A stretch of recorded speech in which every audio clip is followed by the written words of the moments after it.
Genesis chapter 11, verse 10 explains the genealogy of Shem. Shem was a black man in Africa. If you repeat this fact, they can't laugh at you. If you repeat this fact, they can't laugh at you. If you repeat this fact, they can't laugh at you. I have something to say, but not much, because it's just been really heavy. So let's dive into it. This is something that we wrote on this end. I think it'll speak for itself. Change, the type of lasting change that we as a people desire, will not come from outside sources until it has taken root and has been birthed from within each and every one of us first. By that we mean that yes, there are clearly laws in place that need to be amended, oppressive systems that need to be disrupted, racial double standards that must be uprooted, racist cops that need to be exposed, removed, and charged accordingly, media propagated motives that can no longer be given access into our homes and mindsets at the cost of our dollars. We are beyond tired, enraged, and unwilling to accept any more excuses regarding equality, which is ordained by God and cannot be delegated and rationed out by any man. Inside of a nation that was built on our backs, our creativity, and only repaid with unjustified bloodshed. And while our country is once again facing unrest and social turbulence, we also cannot allow this opportunity to pass without shedding more light on these current events and address the unspoken hard truth that some seem unwilling to address on their platforms. Our covenant with our Heavenly Father was established when He empowered us black people with the name Israel and labeled us as His peculiar people. And the etymology of peculiar means belonging exclusively to one being, special in particular. And He also laid out the blessings and curses that we can expect if we chose to disobey His commandments. While we are hurting, exhausted, and boiling with emotion, we must also understand that our opposition not only knows our true identity, but have also become masters of our weaknesses and intentionally structure systems to entangle us in sin, which is the only force on this earth that can prevent us from operating in our true power. Sadly, they seem to know more about us than we do ourselves at times. So in no way are we aiming to divert the much needed and overdue attention away from the situation at hand with these unarmed killings. And we fully stand with all of the families of those who have been slain and the protesters around the globe who, like us, are frustrated, angry, and tired of not only the unjustified killings, but also the slow response in arresting and convicting those responsible.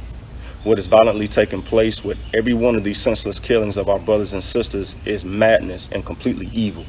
However, because we only seem to unite at this level of magnitude when we are being killed by someone outside of our own race, we must take advantage of this because we may not have another great opportunity such as this to address certain points. And in closing, after justice has been served for the deaths of George Floyd, Breonna Taylor, David McAddy, Ahmaud Arbery, and the countless others who will never be forgotten, we as a people still face an even greater obstacle to overcome, and that's facing how we unite once again toward the mission of loving ourselves and each other.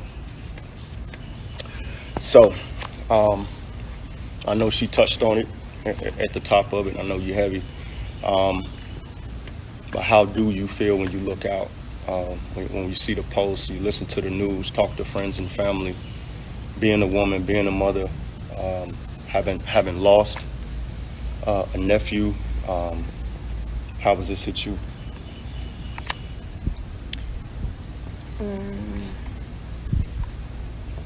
for me, I just think about the older mothers who came before me.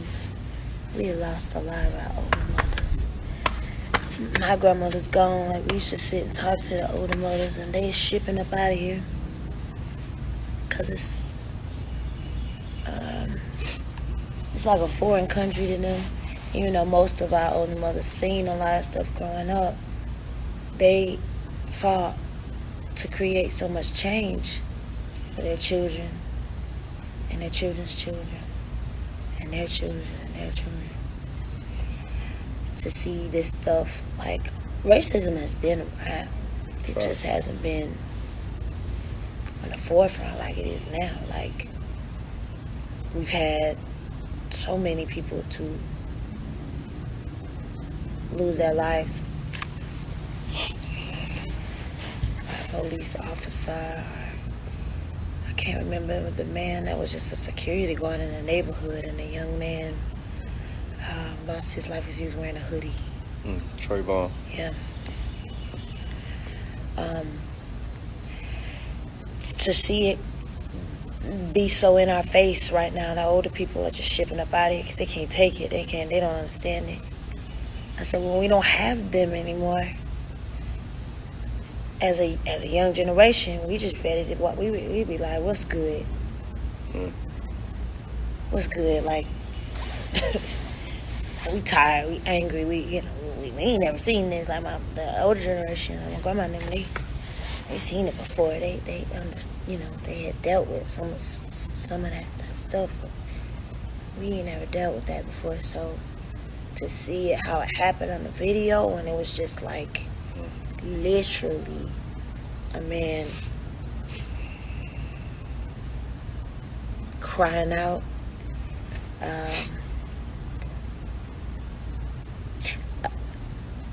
To see the officer and his stance and how he just, oh man, like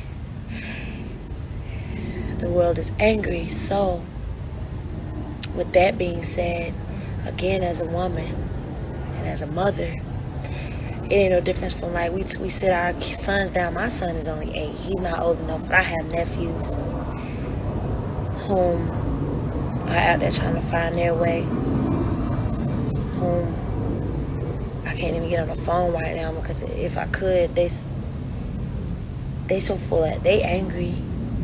There's nothing really I can say. Yeah. But most mothers are sitting their kids down, and we be like, don't you go out there, don't you? Cause why we saying that? Because we want our children to survive. Like, I need you to survive. I need you to live. I need to be able to touch you. I need to see you to grow old and see it. You have children and your children have children. Like, I want you here. Like,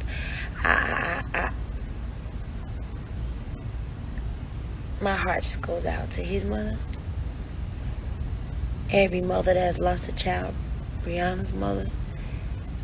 Like, I'm just lost for words because it's almost like I want to say we shouldn't do this and we shouldn't do that, and we shouldn't do certain things, but we're angry.